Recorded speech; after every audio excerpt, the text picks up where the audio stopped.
है। और अपना स्पीच शुरू करने से पहले मैं अपने उन नायकों को, मैं शाहू जी महाराज को,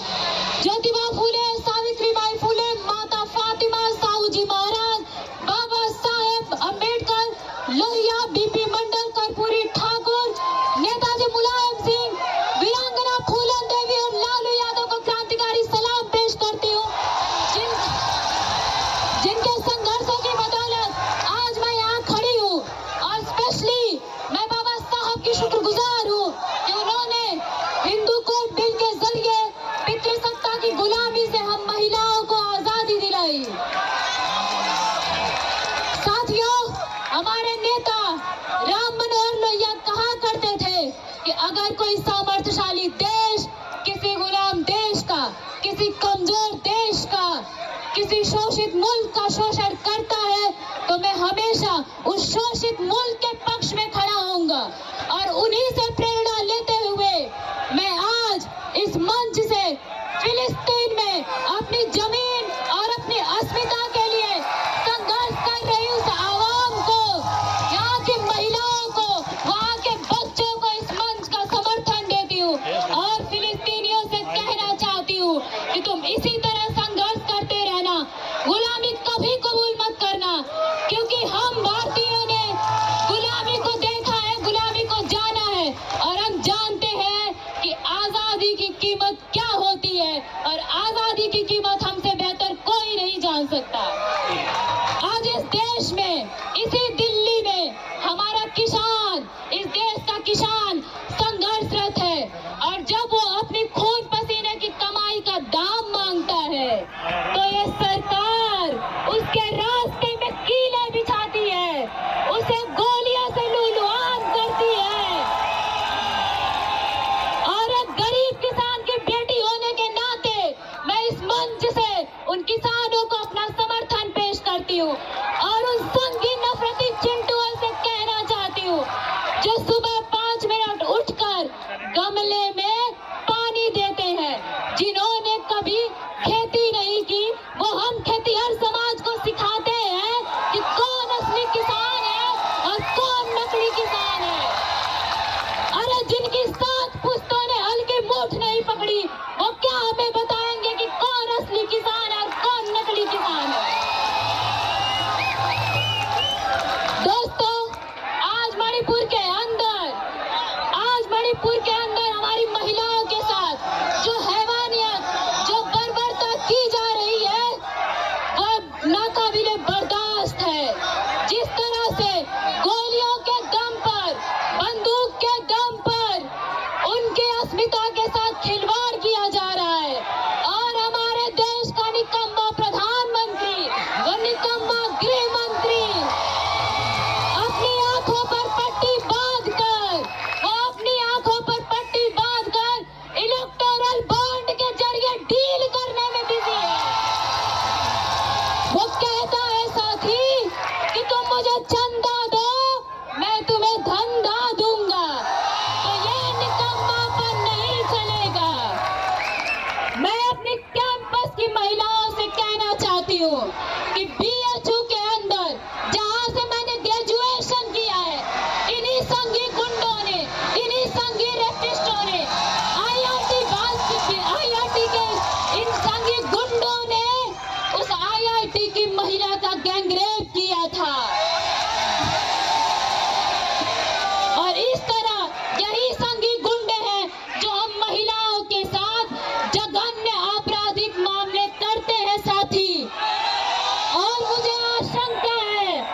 इस मंच के सामने मैं अपनी आशंका पेश करती हूँ कि अगर एबीवीपी को इस कैंपस से नहीं खदेड़ा गया तो वो दिन दूर नहीं कि वो बीएचयू की घटना इस जेएनयू में भी घट सकती है। साथियों, इस कैंपस में संघ का एक बगल बच्चा संगठन है जो कहता है कि हम खून से तिलक करेंगे और गोलियों से आरती। अरे भाई बताओ, संघी गुंडों बताओ कि तुम किस बिरादरी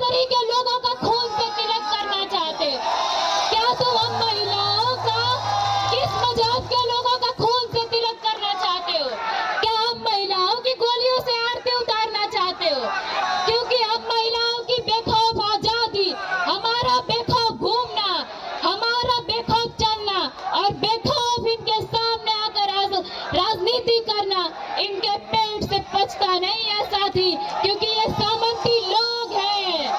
अरे ये तो उस मनु के चेले हैं जिस मनु ने कहा था कि महिलाओं को घर के अंदर बंद करके रखना चाहिए। और साथियों, जिस तरीके से इस कैंपस में पीएचडी में जेंडर डिप्रिवेशन पॉइंट खत्म करके लगातार इस कैंपस में महिलाओं की आबादी को कम किया जा रहा है, ये चाहते हैं कि महिलाएं जो थोड़ी सी बची है कैंपस में वो इस कैंपस को छोड़कर चली जाए, लेकिन हम ऐसा नहीं होने देना चाहेंगे। साथ ही हमारी पार्टी समाजवादी पार्टी महिलाओं को मांग को लेकर हमेशा मुखर रही है, और जब